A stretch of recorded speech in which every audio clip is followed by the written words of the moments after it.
just really proud of my team.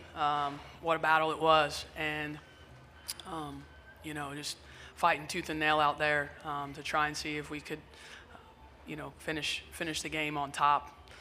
Played so hard, dug out of an early hole, and possession game there late in the fourth quarter, and just weren't able to get it done. It was I just honestly throughout the whole game, I just had a great sense of pride walking the sidelines, watching them compete at the highest level, and big picture, really proud of the season overall and the things that we were able to accomplish. Winning the ACC for the first time since 2013, getting to the Elite Eight for the first time since 2013. Just a lot of things that this group was able to do that our program hadn't done in a long time, and it takes a special group to do that. And that's the sadness that you feel after a loss is you won't have a chance to coach this group together again. And that's why March is, euphoric when you win and it's crushing when you lose. And but I told our group, just hold your heads high, man. Did they represent themselves well? Did they represent Duke well? Their families well? I think everyone that watched the game today that is affiliated with Duke is really proud of the team and the effort. Okay, now we'll take questions for Ashlyn and Reagan. Please raise your hand and we'll get a mic to you. We'll start at the front and then go here. Martin Heinzman, Duke Chronicle.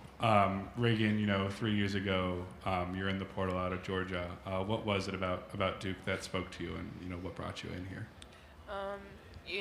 When I first came here on my visit, I really just loved the family-ness, the connection that this team had, and I knew coming from Georgia, I wanted to have another place, another family away from home, another home away from home, and I knew I found this. I knew I found it here at Duke, and just being able to play for Coach Kara and knowing all of the knowledge that she has and where she's been, I knew she would be able to prepare me, not even just a player on the court, but as a person. We're going to go to the front, right? Anna Snyder, USA Today Network. This could be for both you girls, but Coach spoke on it, first Elite Eight appearance since 2013, ACC tournament champions. What is it about this team that makes it so special? And I know this might be hard, but how will you guys remember this season? I'd say we continue to grow. We're never satisfied with whatever the case may be. Like, we were happy about the Elite Eight, but we were not satisfied within it. Even though it's been a long time since Duke has been there, obviously we wanted more. But yeah, that's one thing about this group. Our determination and our dedication to just be the best, and our drive. That's one thing I really, really credit this group to. I can say that it's all genuine with us too. We want to continue to get better. We want to continue to get each other better, so we won't end up in a position like we are in now. Even though it's been a great season, like I said, we're not really satisfied with the Elite Eight, but we're happy to be here. We're blessed to be here, and yeah, we just got to continue to grow. Back right. Yeah, Mitch Northam, SB Nation. I believe that's the lowest South Carolina scored all year. Obviously, the game didn't end the way you wanted it to, but can either of you just speak to the defensive game plan and your defensive effort today? Yeah, South Carolina's a tremendous team on both ends of the floor. Our main goal was to really just stop them in transition. They're a tremendous team, just getting out and running, and ultimately we did a little bit of that today, and we did the best we could on the defensive end, but we're happy for South Carolina. Any more questions? Any questions from Zoom?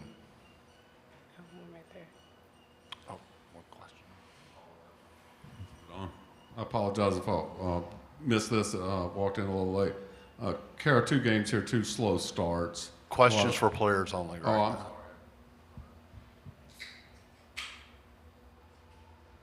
Okay, ladies, you're dismissed. Thank you.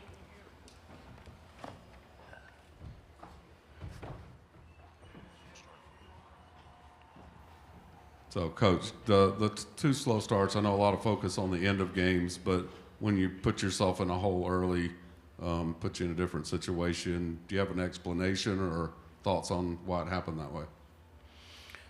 I just think at this stage in the tournament, the teams are really good. So sometimes you're going to be down. I think it's just a part of the 40 minutes. I didn't think it impacted us too much. We were up 4 going into the fourth. So the deficit in the first quarter wasn't an impact for us. You know, like I always say, the other guys are good too. The other guys are going to score too. The other guys are going to make plays too. You don't pitch shutouts. So I thought our team played really hard. I thought we defended at a high level, at a level well enough to advance. Our offense was not at a level high enough to advance, and certainly late it wasn't. And you know, that I think was a difference in the game.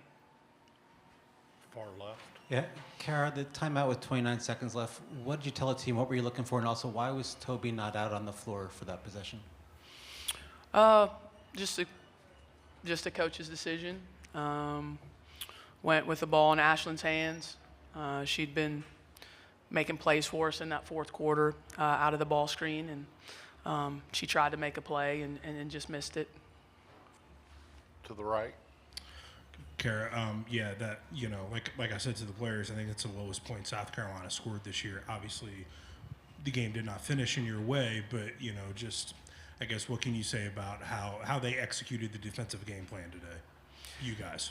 Yeah, I thought they did a great job executing the game plan. I mean, you heard the players talk about they're electric in transition, and you've got to try and keep them out of it as much as you can. And it says on here they had 9 fast break points. I don't know how accurate this is, but I thought we did a good job of keeping them out of transition and get them in the half court. And then we really wanted to limit their second chance opportunities too. They have really athletic front court players, and they only got 5 second chance points. And we out-rebounded them by double digits. So a lot of the things that we asked our players to do, man, they delivered. They delivered in a big way. So like I said, I'm just proud of it. It wasn't enough, but as I told them, hold your head high, man. You competed. And they competed as hard as they could. And that's, as a coach, that's all you can ask when you go into a game like this, is that they're going to compete as hard as they can, and that's what they did. Front right. Hey there, Coach. Miles Bulkey with the Duke Chronicle. So out of halftime, the team kind of had a lot of momentum going into half, but it seemed like there was a new energy and life coming out of halftime. Can you kind of talk about what went into that? Well, we just talked about executing better. I didn't feel like in the first half we executed our offense well. They did a great job of keeping us out of transition as well. I don't just want to credit our defense. We only had 5 fast break points, and so I knew it was going to be a half-court execution game. And I thought in that third quarter we ran our actions and we got great looks, and we finished them. Certainly having a 20-point quarter was good. And the quality of the looks we got, we were pleased with. Obviously, we would have loved to have made more of them. 5 for 17 from 3, 7 for 13 from the free throw line. I mean, you're just going to have to make a little bit more than that.